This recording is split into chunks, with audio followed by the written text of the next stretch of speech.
The term politically correct first appeared in Marxist-Leninist vocabulary following the Russian Revolution in 1917. It was used to describe adherence to the policies and principles of the Communist Party of the Soviet Union, that is, the party line. As American educator Herbert Cole explains, in the 1940s and 50s, the term politically correct was used disparagingly to refer to someone whose loyalty to the Communist Party line overrode compassion and led to bad politics. From the 70s through the early 80s, the American New Left began using the term politically correct largely in a self-deprecating and sarcastic manner to make fun of their own seriousness. Its recent use as a pejorative emerged from conservative criticism of the New Left, with many describing it as a form of censorship. In 1992, Cole commented that a number of neoconservatives who promoted the use of the term politically correct in the early 90s were former Communist Party members, and, as a result, familiar with the Marxist use of the phrase. He argued that in using the term, they intended to insinuate that egalitarian democratic ideas are actually authoritarian, orthodox, and communist influence when they oppose the right of people to be racist, sexist, and homophobic. In his comments, Cole was referring to David Horowitz, his partner Peter Collier, and their Los Angeles-based Center for the Study of Popular Culture, which was founded in 1988 and rebranded in 2006 as the David Horowitz Freedom Center. Its original purpose was to institutionalize Horowitz's campaigns against the left and show how popular culture had become a political battleground. By the summer of 2017, the David Horowitz Freedom Center had declared itself a school for political warfare and served as an epicenter for a loose nationwide network of like-minded charities linked together by ideology, personalities, conservative funders, and websites, including the for-profit Breitbart News. The Center for the Study of Popular Culture, which rebranded itself as the David Horowitz Freedom Center in 2006, started out organizing events to attract similarly minded folk in entertainment and politics. Two of the flagship programs of the Freedom Center continue to this day: the Wednesday Morning Club meetups and the DHFC Restoration Weekend retreats. Founded by producer Lionel Chetwynd and David Horowitz in the wake of Bill Clinton's presidential victory in 1992, the Wednesday Morning Club was to foster ideas and intellectual discussion about political issues that often get short shrift in Hollywood, because Hollywood is so dominated by liberalism that conservative and even moderate voices are frequently stifled. The idea was just to have a civilized conversation, Horowitz said. That's very difficult in Hollywood.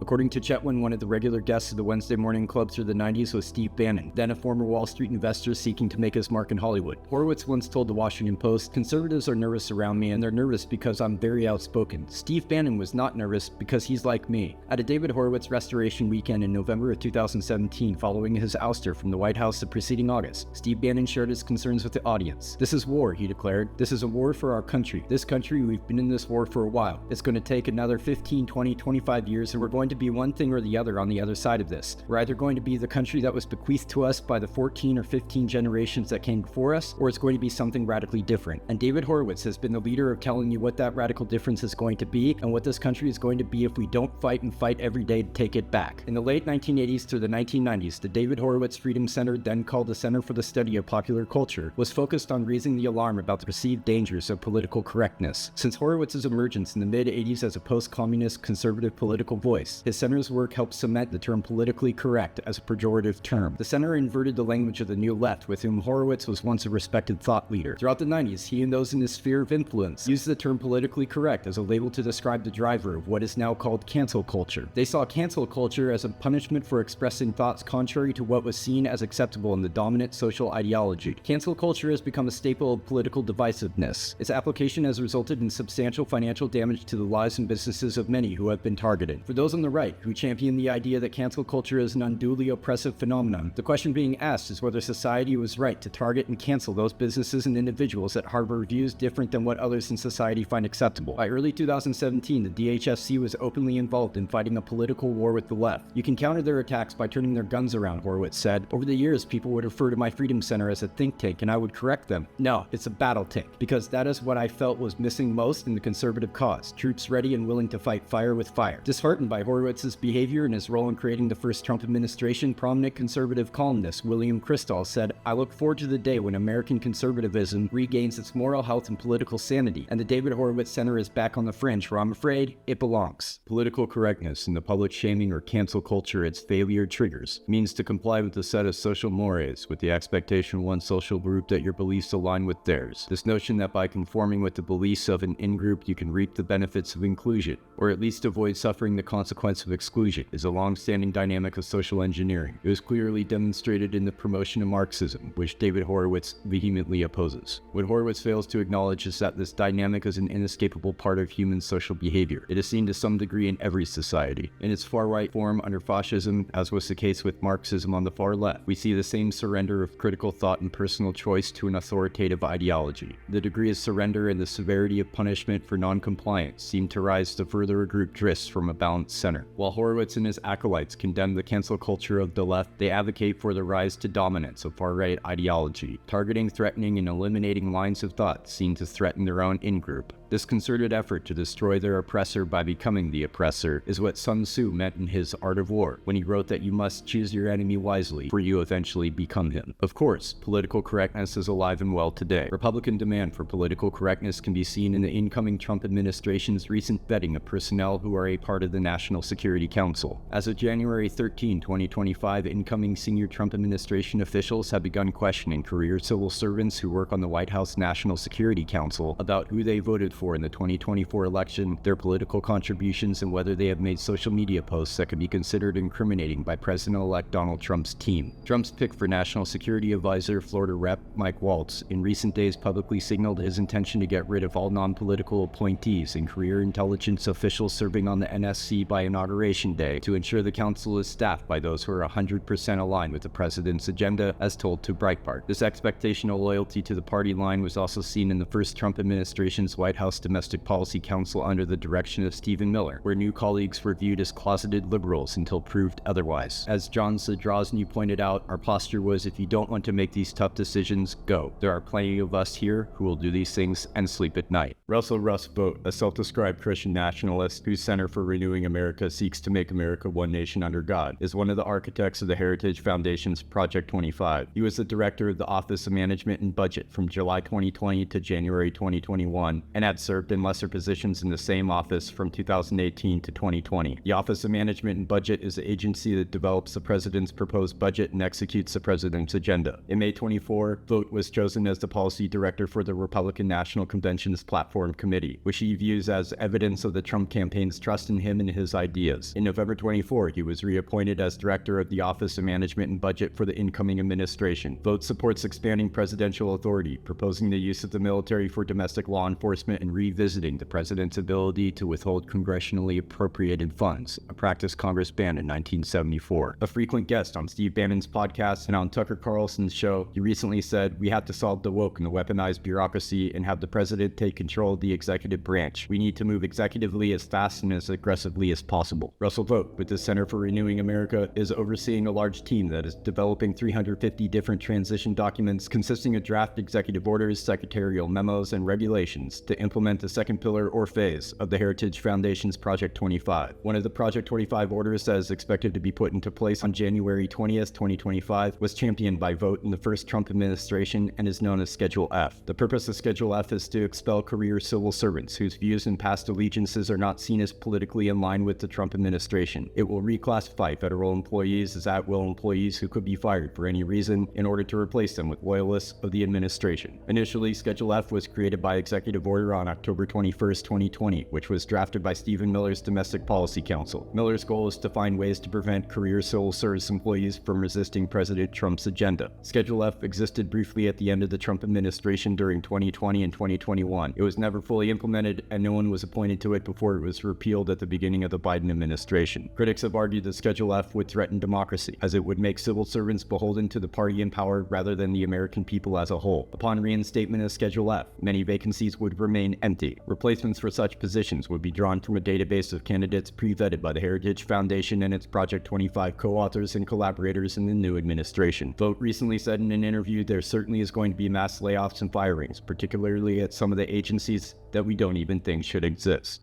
In April 23, it was revealed that the Heritage Foundation's Project 25 was preparing a personnel database that could be used to fill up to 20,000 potential Schedule F appointments in a future Republican administration. 144 people who worked for the Trump administration or his campaign were co-authors of Project 25. At least 5 of them will hold prominent positions within the new administration. Micah Meadowcroft, an official under the first Trump administration who has been working with Vought on Project 25, has said that probably a quarter to a third of staff from Vought's CRA and the Heritage Foundation's Project 25 core team would join join the new administration. I don't think anyone in the know has felt too spooked by how politically toxic Project 25 has become. Trump doesn't have other options, right? As far as staffing the transition goes, and then staffing the administration, and then people having policy. Among these policies is one that includes a set of orders Vought and his team have written that are needed to implement Trump, Miller, and Homan's largest deportation in history. This will, Vought said, help to end multiculturalism in the United States. When asked what will happen if there are left-wing protests in response to the deportations, Vought said that the plan would be to bring in the military. Vought explained his belief that the president is not restricted by the Posse Comitatus Act to withhold the use of military force against U.S. citizens to suppress such protests. The Heritage Foundation's database of candidates to replace those purged by Schedule F are those the Heritage team believe are in correct alignment with their foundation's political ideologies that are indistinguishable from the party line of Donald Trump's administration and the Republican Party, because the authors, financiers, and leaders of all three